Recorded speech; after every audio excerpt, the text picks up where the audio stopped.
Hello tout le monde, j'espère que vous allez bien. Aujourd'hui je vous retrouve pour une nouvelle vidéo, une nouvelle série. On va parler d'un sujet qui est très important pour moi. C'est la place des enfants issus de l'immigration en France. Comment sont-ils perçus, ceux qui vivent réellement, les problématiques qu'ils doivent gérer. En soi je suis totalement dans cette situation. Et je me suis dit que ça pourrait être intéressant d'en faire une série de vidéos. J'ai plusieurs idées de thématiques à aborder, mais pour aujourd'hui on va parler de deux thématiques qui sont l'éducation et le travail. Deux secteurs qui sont totalement liés à date. Dans le parcours classique, si tu veux avoir un travail, t'es obligé de passer par cette phase d'éducation. Pour ma part, c'est des vidéos que j'aurais tellement voulu avoir étant petite, de personnes comme moi qui exposent ce qu'ils ont déjà vécu, qui exposent leurs témoignages et qui donnent des tips ou des conseils pour pouvoir se sentir mieux dans des moments un peu compliqués. L'objectif, c'est de créer cette série pour notre génération actuelle et aussi pour les futures générations, pour les aider à évoluer et à devenir des gens stylés, parce que c'est un peu l'objectif final. Pour ce faire aussi, je voulais pas faire cette vidéo toute seule en face cam où je vous raconte ma vie. Ça aurait pu être intéressant, mais je me suis dit que ce qui pourrait être mieux, c'est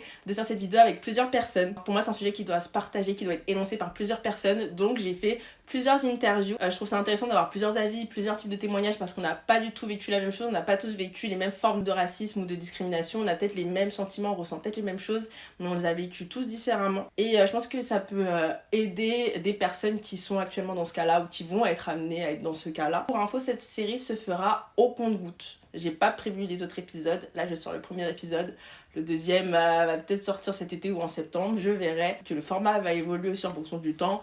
Pour l'instant, je ne me mets pas trop de pression, on fait le premier épisode, on voit et on verra par la suite en espérant que ça va vous plaire.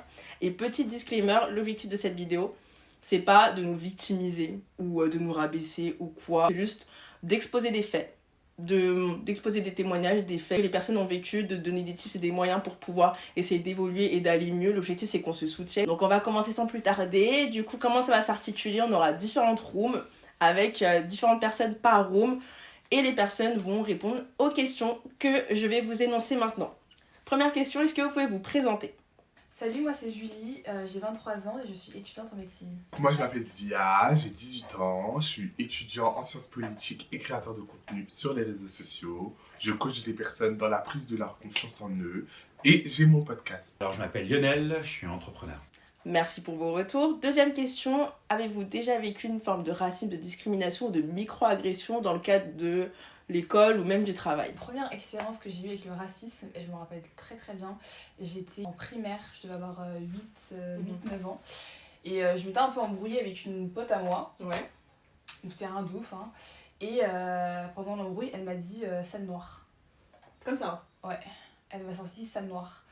Et genre j'étais tellement choquée, j'ai même pas su quoi répondre. Et j'ai juste fondu en larmes. Juste après, en fait, il y a un gars de ma classe qui m'a vu, qui m'a dit « Oh là là, Julie, qu'est-ce qui se passe ?» Il m'a envoyé voir une maîtresse. Et du coup, la maîtresse, je lui ai raconté, je lui ai dit « Oui, celle, elle m'a traité de sale noire. » Cette histoire, en plus, elle a été très très mal gérée, parce que nous, on avait des permis à points. Tu fais une bêtise, t'avais un permis à points, on t'enlevait des points. On a toutes les deux eu un permis à points. Mais bon. Alors que bon, j'étais un peu la victime dans l'affaire. Bah tu vois. c'est ça. C'était hyper traumatisant. Bah, C'était la première fois, du coup, que je vivais ça. Je pense que moi je dirais plus à l'école parce que, et très à l'école primaire parce que c'est là où un enfant se construit. Moi Ouais. je trouve que c'est les choses qui restent le plus sur du long terme, mais c'est à partir de là qu'on a des traumatismes qui grandissent ou non et on apprend à se construire à partir de ça. Ouais. Moi, personnellement, ça a été très... désolé de dire basique, et c'est triste de dire que c'est standard, mais c'est des choses qui reviennent souvent. T'es noir comme du caca, tes cheveux, ils sont bizarres, pourquoi c'est comme de la mousse, de la main dans tes cheveux, on te met des crayons dedans. Très, aujourd'hui, on te parle, après, on te parle plus parce que t'es noir. Les parents qui veulent pas t'inviter à l'anniversaire de leurs enfants parce que... bah, le noir, en fait. Et moi, je sais que j'ai vécu ça parce que j'ai grandi dans un quartier qui n'est pas populaire. C'était un quartier qui était très embourgeoisé. J'étais un peu l'anomalie, l'intrus, genre, mais qu'est-ce qu'il fout là? Le mec différent. Différent. Et en plus de ça, il y avait mon étiquette en tant que personne noire. Et mes conditions sociales aussi qui jouaient parce que, c'est dans un quartier du 92. Les gens, ils sont très friqués. Et puis toi, t'es là, t'as pas d'argent. Il y a un mépris et d'origine et de classe en fait. C'était dur à vivre, mais ça va, tu grandis avec et tu te construis à partir de ça et t'apprends à te défaire. Et moi je sais que les réseaux sociaux, vu que j'étais sur les réseaux sociaux très tôt, j'ai eu beaucoup de modèles, j'ai cherché Et j'ai dû faire le travail de chercher des modèles autres que ce que les médias français me proposaient. Ah ouais, ça c'est sûr. Parce que ouais, je suis d'accord avec toi, je trouve que ce qu'on voit à date à la télé ou même au cinéma, ça représente une infime partie des personnes noires ou des personnes non blanches qu'on a en France. Je voulais rebondir sur un truc. Est-ce que au vu de tout ce que tu as vécu en primaire, ça t'a fait développer des complexes? Bah, j'ai été très complexé pendant très longtemps. Ouais. Je là, des enfants qui sont très méchants. Les enfants, ils sont vraiment Ah, méchants. grave. Les enfants, vraiment, ils sont mauvais. Très. C'est qui le plus beau de la classe, c'est qui le plus moche. Ah oui, les classements. Les classements. On avait des classements au collège. Tac, Ouais. t'es dans le dernier de la liste. Bah, Zia, il a un gros nez. Zia, ses cheveux, ils sont bizarres. Zia, il est trop noir. Zia, il a des grosses lèvres. Avant, il n'y avait qu'un seul critère. Enfin, genre dans le domaine de la beauté, c'était les peau claire et aussi le fait d'avoir des traits fins. Et là maintenant je trouve qu'on commence à comprendre qu'il n'y a pas que ce type là de beauté, sauf qu'on n'est pas tous comme ça. Quand on va en Inde ou sinon même en Amérique latine ou en Afrique, on n'a pas du tout les mêmes traits et c'est normal. On n'a pas du tout les mêmes traits, on n'a pas du tout les mêmes caractéristiques c'est ça. physiques. Ouais, mais le c'est vrai. référentiel, c'est le même, malheureusement. À la mode avant, c'était soit pour les noirs, allez, Chris Brown. J'étais très loin de Chris Brown, j'étais pas métisse. Ouais. Mes cheveux n'étaient pas tout Rihanna bouclés. aussi, Rihanna et Beyoncé. Ouais, Rihanna et Beyoncé. Aussi. Ou sinon, bah, Justin Bieber. Ouais. Et mes cheveux ne faisaient pas ça, je n'avais pas une mèche, La mèche là, c'est trop la base. j'avais pas une mèche qui faisait ça. Et du coup, c'est là où tu te poses des questions et tu essayes de trouver des alternatives. Si à la maison tu retrouves pas un discours qui va t'encourager à t'aimer, c'est là que tu commences à faire beaucoup de bêtises. J'ai connu des micro-agressions, on va dire, à différents niveaux. Premièrement, quand j'étais ado, je disais de moi que j'étais un noir pas comme les autres. Je m'exprimais différemment des autres noirs, selon eux. Au début, on n'est pas ça comme étant quelque chose de mal. Je trouve ça même cool. Sauf au moment où j'ai commencé à m'éduquer en fait sur le sujet et à comprendre ce que cachait en réalité tout ce discours en fait. C'était un discours qui était bourré de stéréotypes. Ces stéréotypes-là étaient forcément négatifs. Et que le fait de voir quelqu'un qui ne correspondait pas aux idées préconçues qu'ils avaient, bah, c'était pas un compliment de dire que j'étais différent, que j'étais pas comme les autres, etc. quoi. Bah en soi, ce point-là, j'ai l'impression qu'il y a plein de gens qui ont vécu cette phrase de « Ah mais t'es différent des autres » et ils pensent que c'est quelque chose de positif. Ils pensent qu'on va se dire « Oh trop bien, il a dit que j'étais différent des autres noirs » alors que c'est dommage parce qu'en disant ça, bah, on rabaisse les autres personnes de notre communauté et c'est clairement pas l'objectif. En grandissant, quand j'ai commencé du coup à avoir mes premiers petits boulots, etc., il y a eu une action qui, quand j'y pense, m'a fait rire, mais en fait c'était une dinguerie.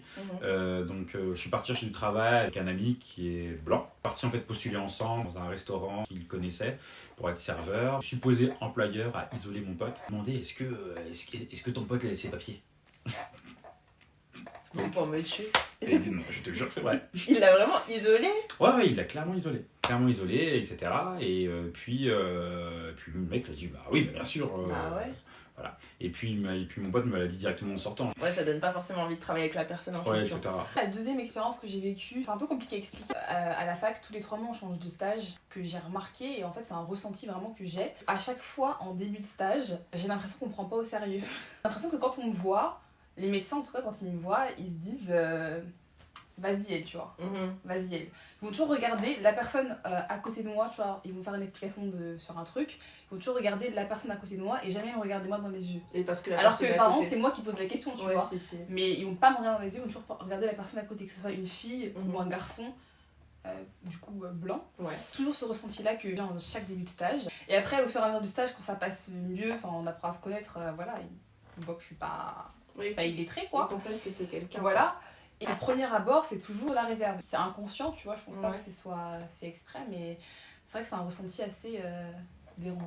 Et moi, ça me fait beaucoup penser au complexe d'infériorité, parce que vu qu'ils sont considérés comme moins intelligents, moins importants que les autres, ils vont penser qu'ils sont du coup moins bien, et ils sont obligés de prouver pour pouvoir arriver à leur fin. Entre les personnes blanches et non blanches, il y a un gap, et nous, on est toujours obligés de travailler 2 fois plus. On a des choses à prouver. Encore plus que les autres. On parlait avec ma pote ce matin, on parlait du complexe d'infériorité parce que ça développe ça. vu que les gens te rabaissent par rapport à ton identité et par rapport à des choses que tu peux pas gérer, c'est pas comme s'ils disaient t'es pas assez intelligent, tu révises et c'est bon, t'es intelligent, enfin tu vois ce que je veux dire, ou t'as pas telle ou telle compétence, bah tu travailles et ça se développe. Là c'est par rapport à ta couleur de peau, c'est par rapport à tes traits, c'est quelque chose qui ne peut pas changer, donc du coup ça crée un complexe d'infériorité et ça rentre dans ton intérieur et du coup ça te rabaisse dans trop de trucs, je trouve. On remet en question ta légitimité. Ah oui. Très souvent. Alors ça... Moi, je sais que l'agression la plus violente, entre guillemets, que j'ai reçue, c'était... on était là et tout, en conseil de classe. Et je suis premier de ma classe, d'accord. Stylé. Pendant toutes mes années collège, si je suis pas premier, je suis deuxième, allez. Ouais, t'es à côté, quoi. Genre, toujours là. Toujours là dans le top, parce que ma mère m'a toujours dit, si tu veux t'en sortir, il faut travailler. Mais pareil, il faut travailler deux fois plus que les autres. Même si t'es saoulé, bah tu dois travailler 2 fois plus. T'as pas le choix. Et donc du coup, déjà tu t'arrives avec une certaine pression déjà. Parce que tu n'as même pas besoin de parler, on t'a déjà classé dans une étiquette déjà noire. C'est déjà perturbateur, alerte, conseil de discipline et tout. Exclusion, toute la clique. Or que rien du tout, j'étais grave timide. Je parlais fort, ok, j'avais une forte personnalité, mais j'étais pas dérangeant. Et les profs, ils le savaient, etc. J'arrive en conseil de classe, j'étais un petit peu en retard, et je trouve une maman déléguée comme ça. Elle est là, elle me fait... je pense que vous vous êtes trompé. Le conseil de discipline, c'est demain.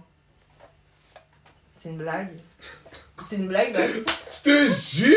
Tu sais, elle aurait pu demander, oui, enfin, vous êtes quelle lettre, vous êtes dans quelle classe, mais pas dire, salut, je pense que vous êtes trompé. Le conseil de discipline, c'est demain. Je me regarde, le conseil de discipline, c'est demain. Pourquoi faire? C'est demain. Et en fait, je me regarde, je fais, bah, genre, je la regarde avec des gros yeux, je fais, je comprends pas. Enfin, bah oui. Le conseil de discipline, c'est demain, et alors bah. Elle fait, bah, vous avez pas à être là. Je fais, je suis déléguée de la classe. Ah bon? Elle arrive et tout, on arrive, du coup, il y a les moyennes. On arrive sur moi et tout. Très bon élève, moteur de classe, félicitations. La dame, elle tire la tronche. Elle tire la tronche. Non, c'est faux. Ah bon? Vous êtes sûr? Enfin, ah mais oui, madame. Il travaille très bien. Tout le monde est agacé en mode... tu nous gonfles là. Non, c'est trop. Et j'étais là en mode, mais ouais, en fait, genre, je serais toujours vu comme cette personne-là et j'aurais toujours à prouver, malheureusement. En grandissant dans le monde professionnel, je dirais mini-pression, tu vois, selon les employeurs que j'avais ou les contextes dans lesquels j'étais, où naturellement, en fait, tu dois, je pense que c'est commun à toutes les personnes qui viennent d'une minorité, ou même lorsque tu es une femme aussi, si on genre la conversation. De devoir en faire plus que les autres. Au début, tu calcules pas, tu prêtes pas attention, mais tu te mets à y penser. Tu comprends que la grille de notation n'est pas la même, que tu n'es pas évalué comme ton semblable qui est blanc, par exemple. Dieu merci, ça n'a pas été la majorité de mon temps. La plupart du temps, j'ai eu des très bonnes expériences avec des gens qui étaient très bienveillants. Moi, je voulais revenir sur un point quand tu as parlé de sorte de pression que tu avais, que tu te mettais quand tu étais au travail. Je pense qu'on a une pression en général, une pression donc de l'entourage et aussi de la société. Enfin, je pense que nos parents, ils nous l'ont tous dit qu'en tant que personne non blanche, on doit travailler 2 fois plus. Clairement. Et qu'on ne peut pas être dans la moyenne. Ma mère, elle me parlait tout le temps de ça. Et vu que tu grandis avec ça, ce qui est en soi une réalité sur certains points, tu es obligé d'agir comme ça et tu es du coup conditionné à agir comme ça. J'ai l'impression qu'en tant que personne non blanche, on est aussi obligé de prouver. On doit toujours prouver que. On doit toujours dire, ok, je suis douée, je suis intelligente, j'ai des compétences, je suis talentueuse. On n'a pas le droit à l'erreur. Si on regarde le verre à moitié plein de cette situation, et que ça pousse à l'excellence. Ouais, c'est ce que j'allais dire aussi. C'est comme ça que je vois les choses, sans pour autant minimiser le contexte actuel dans lequel on est, où c'est pas forcément facile d'être une personne racisée. Je suis d'accord avec ça, ça pousse à l'excellence, mais il y a des petits couacs. Moi, pour mon cas, vu que j'étais tellement axée par ce côté de l'excellence, bah, je me disais que j'avais pas le droit à l'erreur, et quand j'échouais ou quand je faisais une faute ou quoi, je me mettais extrêmement dans le mal. Alors que ça, c'est un point qu'on a appris. L'échec fait partie de la réussite, c'est un processus qui est en lien avec la réussite, et c'est ça que je trouve dommage, c'est que pour moi, avant, échouer, c'était quelque chose de interdit. Alors que pas du tout. Donc je pense qu'il faut aussi qu'on apprenne à relativiser par rapport à ça, à se dire qu'on sera jamais tout le temps excellent et pas trop se mettre la pression. Et ça me fait penser à une série, je sais pas si tu la connais, qui s'appelle Harlem. C'est une série qui met en avant 4 femmes noires qui vivent à Harlem, et ces 4 femmes noires qui ont réussi dans leur vie, etc. Enfin, elles sont trop stylées. Et le truc, c'est qu'il y a un épisode par rapport à ça, par rapport au Black Excellence. Et même elle, enfin il y a un moment, toutes les 4 elles pleurent, bon je spoil un peu. Toutes les 4 elles pleurent. Tu spoil, moi franchement là tu es en train de me vendre la série, je vais la voir ce Non soir. mais elle est trop bien cette série. Toutes les 4 vraiment elles pleurent, elles sont au bout de leur vie parce qu'elles doivent toujours prouver, toujours être parfaites, toujours exceller dans leur domaine. Et il y a des moments elles veulent juste se lever et faire leur vie sans se mettre la pression, tu vois. Donc je pense que cette pression sur le long terme, ça fait très très mal à la tête et ça épuise. Oui. Mais il faut aussi montrer le bon côté qui est que avec le Black Excellence maintenant, avec cette communauté qui fait son arrivée dans la villa, qui a plein, non mais c'est vrai, on découvre plein de différentes nouvelles personnalités en dehors du cadre qu'on voit actuellement, en dehors du divertissement. Il y a beaucoup plus d'entrepreneurs, beaucoup plus de personnes qui lancent leur entreprise ou sinon qui ont des hauts postes dans des grandes maisons, dans des grandes entreprises, des personnes non blanches, et c'est l'objectif à terme. Merci pour vos retours et pour vos réponses. Autre question. Comment vos parents vous ont éduqué par rapport à ce sujet ? En fait, je suis pas née en France. Je suis née dans mon pays d'origine au Cameroun. 237 zères. En France, genre j'étais toute petite. Et en fait, avant de venir en France, je me rappelle, j'ai eu une conversation avec ma mère. Enfin, j'avais 3 ans, j'étais vraiment toute petite. Et elle m'en a parlé. Elle m'a dit, franchement, là, on va aller en France, etc. Et forcément, il y aura des gens qui n'ont pas ta couleur de peau. Et tu vas vivre des trucs, en fait. Tu vas vivre probablement du racisme. Et donc on m'a toujours mis en garde là-dessus, donc j'ai toujours été consciente qu'il y avait du racisme. Mes parents aussi, ce qu'ils m'ont toujours inculqué par rapport à ça, c'est que je vais devoir forcément prouver, plus travailler que certaines personnes justement. Donc j'ai toujours cette mentalité de bosseuse. Mes parents c'était l'excellence. J'ai grandi dans une famille monoparentale avec ma mère et c'était... Ma mère elle veut rien savoir, juste excelle. Excelle. Oh on dit t'es noire, maintenant on s'en fout. C'est pas je vais apprendre à t'aimer, etc. On s'en fout, fais ce que ça prendra, tu prendras des coups, tu prendras des trucs, mais fais, tu vois. Donc je pense que j'ai développé une capacité de résilience face à la douleur qui est grande. Je me dis, en vrai, je connais presque rien de ma culture, en fait. Et j'ai appris, réappris à connaître ma culture, savoir d'où je viens. J'ai exigé à ma mère de faire un voyage au Congo. Et ça m'a fait comprendre la valeur que j'avais et que en fait auprès des miens j'ai vraiment une vraie place et je dois rayonner pour eux dans un environnement où ils sont pas là et c'est vraiment ça ma mentalité, c'est vraiment va, brille et puis tu brilleras pour les personnes autres, tu vois, pour les autres. De ouf. On les représente indirectement. Indirectement. Et on représente toute notre famille et les générations à venir. Et ça, c'est important de connaître son héritage et connaître son passé, son background, pour pouvoir mieux avancer et aussi pour limiter les erreurs qui ont été commises aussi au préalable. Parce que, on sait pas, des fois, il se passait des dingueries. Donc, essayons de ne pas refaire la même chose. Parlez à vos parents. Apprenez de votre culture, essayez de voir autre chose. Ouais, bien sûr, comme tu le disais tout à l'heure, t'es une personne racisée, t'es une personne noire, on nous a tous dit, travaille beaucoup plus que les autres, et le monde est méchant. Tu vois, donc on a grandi avec ça. Dans chaque famille, je pense qu'on va en parler d'une manière différente que les autres. Moi, par exemple, on a surtout parlé pour me motiver vraiment à exceller. Pareil. Et d'autres familles, du coup, on va avoir une éducation, en plus de dire ça, vont avoir du coup cette chance, je dirais, d'avoir une éducation historique, d'avoir par exemple quels sont les termes qui sont acceptables et non. Tout à l'heure, on parlait de la fameuse phrase « t'es un noir pas comme les autres ». Si on te dit pas cette formule n'est pas acceptable et qu'on te dit pas pourquoi, tu veux pas le savoir en fait. Est-ce que vous voyez une évolution par rapport à avant ? Cette génération, elle est vraiment top. Parce que du coup, je pense que c'est aussi avec les réseaux sociaux qui aident beaucoup. On est beaucoup plus au courant de ce qui se passe et on est beaucoup plus également impliqués dans cette cause-là, que ce soit la cause des Noirs ou la cause de tous les racisés de manière générale. On est une génération qui parle en fait, qui parle, on ne laisse pas les choses passer, donc ça change en fait de ce qu'il y avait avant. Après, en termes de racisme, je trouve pas qu'on ait évolué en 2022. Je vois des trucs encore, je me dis mais... ça existe encore ce genre de choses. La dernière fois je me baladais dans la rue, j'avais mon afro, je me baladais dans la rue et il y a un gars, il vient, il touche mes cheveux, genre j'étais en mode bon, bref. Je me dis en 2022 il s'agirait d'arrêter, tu vois. Et je trouve que en termes de racisme on n'a pas vraiment évolué, si ce n'est même on a un peu régressé parce que je trouve que de plus en plus les racistes se cachent moins en fait. Ils se cachent de moins en moins. Après heureusement qu'on est une génération qui parle et on est une génération aussi avec beaucoup les réseaux et les téléphones, etc. Donc dès qu'on voit une situation un peu d'injustice, on va être là à filmer. Et donc on a vraiment des preuves tangibles pour pouvoir plaider notre cause. Et ce qui nous aide aussi, tu vois, mais même comme ça, c'est pas forcément... C'est vrai.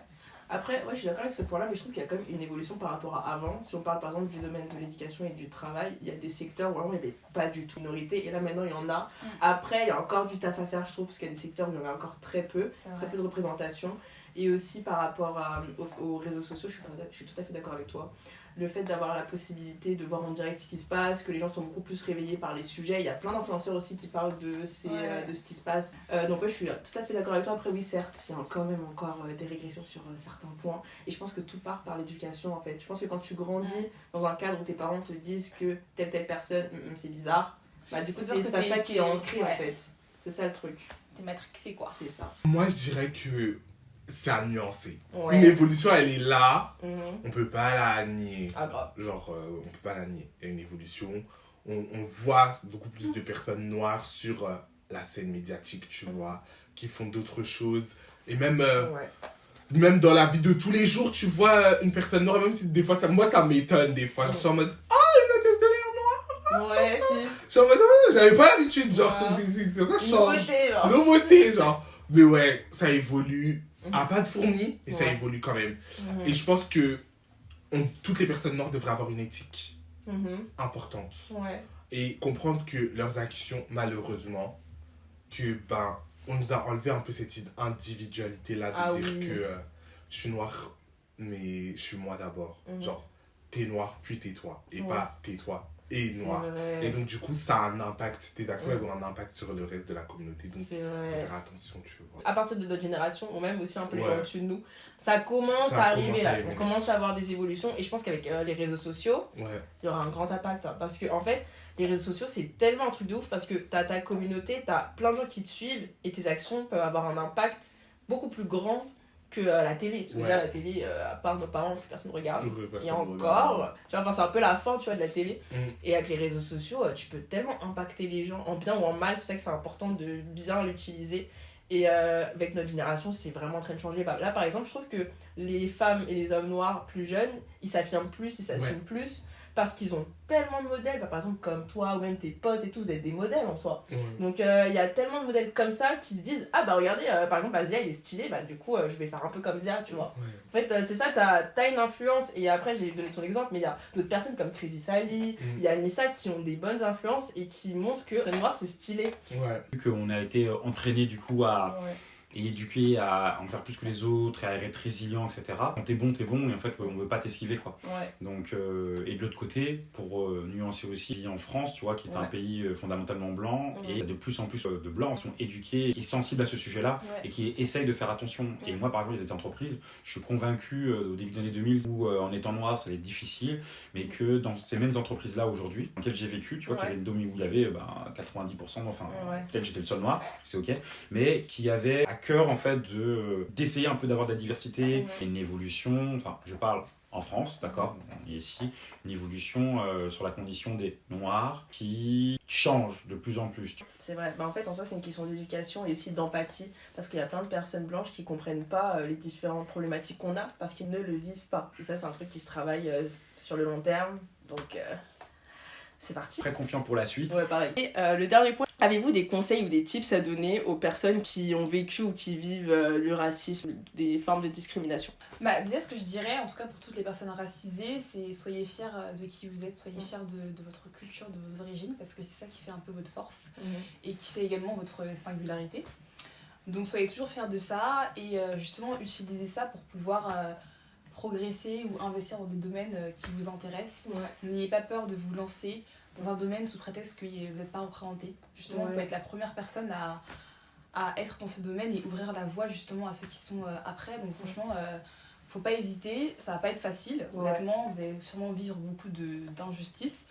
Mais ouais, franchement, faut être fort et se dire que s'il y en a qui ont réussi, pourquoi pas vous en fait. Il y a un moment où il faut mettre ce que les gens pensent de nous de côté, parce qu'il y en a plein qui vont pas forcément oser se lancer dans tel ou tel secteur, parce qu'il y a des gens qui vont dire t'es noir donc ça va pas le faire, ou t'es rebeu du coup c'est mort, alors que pas du tout, tu vois, au contraire.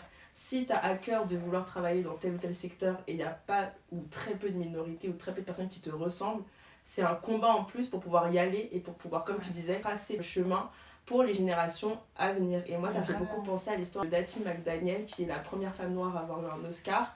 Et c'était dans les années 20-30, j'ai plus la date. Et en gros, elle jouait la bonne. Elle était actrice, mais elle jouait que la bonne. Il y a même des gens qui disaient, mais regardez, elle joue la bonne. Elle a dit, je préfère jouer la bonne qu'être une bonne. Grâce à ça, elle a un rôle. Ouais, c'est ça. Déjà, au moins, elle a un rôle. Donc, c'était dans les années 20-30 aussi. Ouais. Elle a eu son Oscar et elle a ouvert les portes pour tous les autres acteurs et actrices qui ont fait leur arrivée par la suite. Toutes les petites actions que tu vas faire vont avoir un impact pour les générations d'après. Du coup, si tu veux te lancer dans tel ou tel secteur et que tu as peur parce qu'il n'y a pas de gens qui te ressemblent, vas-y. Essaye de t'entourer de personnes pour qu'ils puissent te soutenir et te motiver. On en discutait tout à l'heure avec Kelly. Enfin, moi, quand j'étais petite, j'aurais trop aimé être représentée, tu vois. J'aurais trop aimé voir à la télé des personnes qui me ressemblent, quoi. Ouais. Ou même dans mon domaine, voir des femmes un peu comme moi qui me ressemblent. Donc, petite fille, ça m'aurait également beaucoup aidé à me développer, à avoir confiance en moi. Donc, je pense que c'est important de faire ça parce que vous allez en aider beaucoup. C'est ça. Le respect ne se demande pas, il s'impose. Vous n'allez pas toujours demander pardon pour être vous. Vous n'allez pas vous flageller à chaque fois parce que vous prenez de la place en tant que personne. Vous avez le droit d'être là. Vous êtes légitime de faire les études que vous voulez, de travailler dans le domaine que vous voulez. Vous avez le droit d'être épanoui. Vous avez le droit de ne pas correspondre aux attentes que la société vous a demandé d'être et vous a prescrites. Je veux que vous soyez dans tout ce que vous faites, épanoui, allez de l'avant et soyez toujours la meilleure version de vous-même et cherchez à être tout simplement des modèles pour vos petits frères, vos petites sœurs. Et même à l'impact, vous aurez un impact sur beaucoup de gens. Grave. Vous avez le droit d'être joyeux, vous avez le droit d'être heureux, vous avez le droit d'être épanoui. Je trouve que c'est des choses qu'on leur dit pas souvent. C'est vrai, je suis et que tu sois une fille ou un garçon, ils sont très beaux, d'accord. Peu importe ce que Mathieu, Clotilde ils pensent, on s'en fout là. Grave. D'accord. Et t'as une histoire très riche et une culture très belle. Apprends-la. Ça te permettra de comprendre vraiment ton identité au sens premier. Et voilà. C'est important de penser aux générations à venir. Le goal, c'est que les générations à venir puissent avoir des meilleurs fondements que nous. Donc du coup, c'est à nous de passer à l'action pour pouvoir les aider, pour que pour eux, ça puisse être un peu plus fluide. Je sais pas, ils veulent travailler dans un secteur, c'est facile. Ils veulent se lancer dans telle ou telle chose, ok. En fait, ça passe parce qu'il y a eu des modèles, il y a eu des exemples en amont. Et on ne s'est pas bridé par rapport au regard des autres, par rapport à la peur de l'échec, par rapport à plein de choses, plein de problématiques qu'on peut avoir, et aussi par rapport au complexe d'infériorité.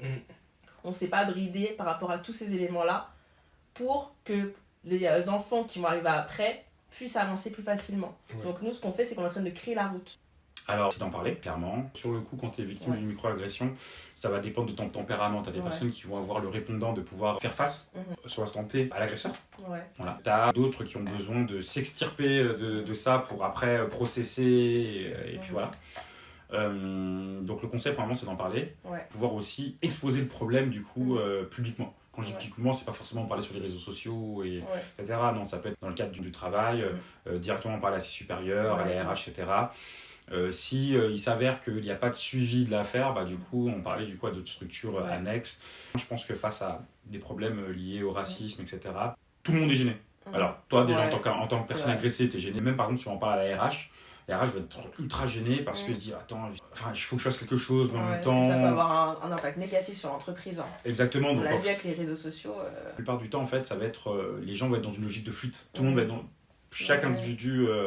va être dans une logique de fuite et il faut, je pense, essayer d'affronter les choses, mais de la manière la plus calme, la plus posée, pas fuir ses réalités. Prenez confiance en vous, les choses avancent, et pour que les choses avancent, il faut que tu avances toi aussi. Voilà, donc fais ce que tu as à faire, ça va le faire. Chaque action à petite échelle a un impact sur le long terme. Parce qu'on a on a vraiment tendance à dénigrer, à se dire que oui, non, mais je vais impacter personne ou quoi, mais si t'impactes déjà une personne, c'est incroyable. Parce que la personne, elle peut impacter une autre personne, après une autre personne. C'est l'économie d'échelle, non? Il y a un mot. C'est l'effet papillon. Ouais, voilà. Mais il y a un autre mot avec l'échelle. L'économie d'échelle, effectivement. Oui, voilà, c'est ça. Moi, je l'avais. Merci pour votre participation. N'hésitez pas à les suivre sur différents réseaux sociaux. Tout sera disponible en barre d'infos. J'espère que cette vidéo vous aura plu. Pour ma part, je ne vais pas vous mentir que c'est une de mes vidéos préférées, je pense, de toute ma chaîne YouTube, parce que j'ai trop aimé la tourner, j'ai trop aimé la faire. J'aime trop faire des vidéos avec des gens, discuter avec des gens, avoir d'autres avis. Si c'est les plus longues à travailler, c'est mes vidéos préférées. N'hésitez pas à commenter ou à donner votre avis. Et aussi de suivre toutes les personnes qui ont été présentes dans cette vidéo. Et je tenais encore une fois à vous remercier d'avoir accepté de participer à cette vidéo. Et je vous dis à la prochaine. Salut!